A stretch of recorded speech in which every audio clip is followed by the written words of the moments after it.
নি'মাতানি মাগবুনুন ফিহিমা, দুনিয়াতে বেশিরভাগ মানুষ দুটো আমার নিয়ামতকে পেয়েছে, আল্লাহর নিয়ামতকে পেয়েছে, আর পাওয়ার পরে তারা গাফেল হয়ে ঘুরে বেড়াচ্ছে। তারা কোন সময় নিয়ামত দুটোকে চিনতে চায় না। এক নম্বর নিয়ামতের নাম কি? as-সিহহাতু। দুই নম্বর হলো আল ফারাগ। সিহহাত মানে কি? সুস্বাস্থ্য, এটা আল্লাহর নিয়ামত। এবং ফারাগ মানে কি?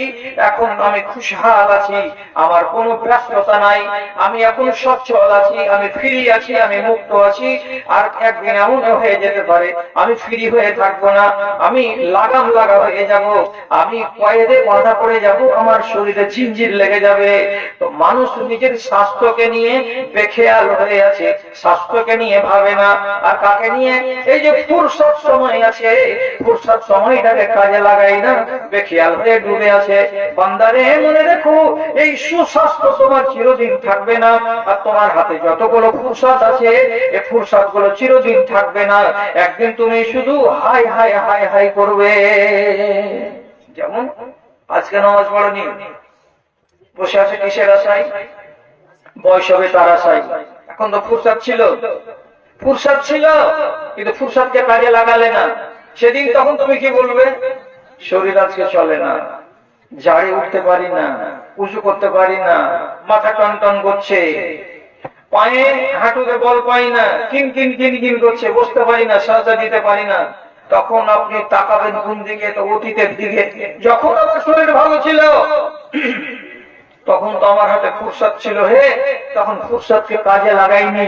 আর আজকে আমি ফুরসত খুঁজে বেড়াচ্ছি, কখন পাবো, কখন পাবো, কেমন করে করবো, কেমন করে পাবো। আর স্বাস্থ্যকে নিয়ে আপনি বেখেয়াল থাকছেন। আল্লাহ রাব্বুল আলামিনের নবী বলছেন, স্বাস্থ্যকে নিয়ে বেকদরি করিও না, স্বাস্থ্যের কদর করতে শিখো। চারিজন চারি রত্ন, চারিজন চারি রত্ন পারে না চিনিতে, কিন্তু চারিজন পারে দ্বিধা নাই তাতে। যুবক যুবতী কোন চিনে না যৌবন, বৃদ্ধ বৃদ্ধা চিনিয়াছে যৌবন কি ধন। সুখ কি পদার্থ সুখী পারে না চিনিতে, সুখ কি পদার্থ সুখী পারে না চিনিতে, দুঃখীকে জিজ্ঞাসা তিনি পারিবেন বলিতে।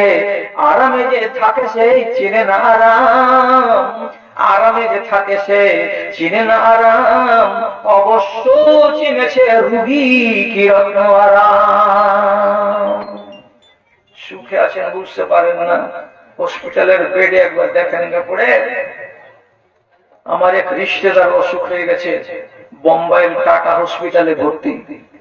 ওকে যে দেখতে গেছে, সে যখন প্রথমে ঢুকেছে হসপিটালের ভেতর দিকে, যে আমার শ্বশুর অমুক নম্বর বেডে আছে, একটু দেখে আসি। তো দেখতে গিয়ে এখান থেকে রোড পর্যন্ত বিশাল লম্বা হসপিটালের ঘর, হাজার হাজার বেড, আর সব ক্যান্সারের রোগী। এখান থেকে এতখানি মাংস কেটে নামিয়ে নিয়েছে ডাক্তারে, কার পেট কাটা, কার পা কাটা, কার কল্লা কাটা, কার গলা কাটা, তার মাথার আধখানি কাটা, বিভিন্ন বিভিন্ন বিভৎস দৃশ্য নিয়ে সব হসপিটালের বেডে পড়ে আছে। আর দিন যাচ্ছে যে আল্লাহ ভালো হবো না, আল্লাহ ভালো হবো না। যে দেখতে গেছে সে নিজে অজ্ঞান হয়ে পড়ে গেছে। তাড়াতাড়ি করে নার্সেরা বাইরে নিয়ে গিয়ে বলছে, এই লোকটাকে ভিতরে আর আনিও না। স্বাস্থ্য কাকে বলে?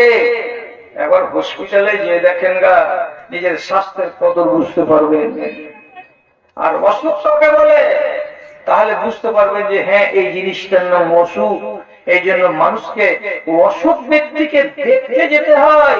এটা হলো রাসূলুল্লাহর সুন্নাত। 15 দিন থেকে কেউ ব্যারাম আছে আপনার তলায়, আপনাকে দেখতে যান। দেখতে গেলে দুটো লাভ হবে। এক, ওই লোকটার মনটা বড় হবে যে এই ভাই আমাকে দেখতে এসেছে। আর 2 নম্বর লাভ হবে কি? আপনি যখন মানুষটার দুরবস্থা দেখবেন, তখন মনে মনে বলবেন, যে হাত আর পা দিয়ে এই মানুষটাকে তৈরি করা হয়েছে, সেই হাত আর সেই পা দিয়ে তো আমাকেও তৈরি করা হয়েছে। এই মানুষটার যেই জায়গাটাতে, যে অঙ্গটাতে রোগ লেগেছে, সেই অঙ্গটা তো আমারও আছে। এই মানুষটা যে ব্যাধির কারণে বিছানায় পড়ে আছে, সেই ব্যাধিটা তো আমাকেও হয়ে যেতে পারে। এই বলে একটা রোগীকে যখন আপনি দেখতে যাবেন, তখন তার শিওরে বসে বসে তার জন্য নেক দোয়া দিবেন। আর দেওয়ার সাথে সাথে নিজেকে সবক নেবেন, কি বলে? আল্লাহ, তুমি আমাকে বাঁচিয়ে বাঁচিয়ে রেখেছো, এরকম অসুখে মুবতলা করনি। আল্লাহ তোমার জন্য শুকরিয়া আদায় করছে রব্বুল কারীম। এটাও জোড়া। জি, তবে এটা কথা মাথায় রাখবেন, কেউ যদি অসুখ হয়ে যায় তাহলে সে যেন নিজেকে দুর্ভাগ্যবান না বলে, নিজেকে হাই পোড়া কপাল, আমি এত বড় অসুখ কেন হইলাম। যদি আমি আল্লাহ খারাপ বান্দা না হইলাম তাহলে আমি অসুখে কেন পড়লাম, অসুখে পড়তাম না।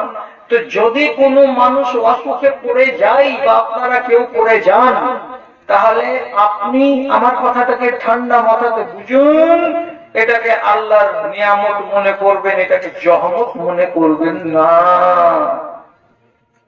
জহমত মনে করবেন না।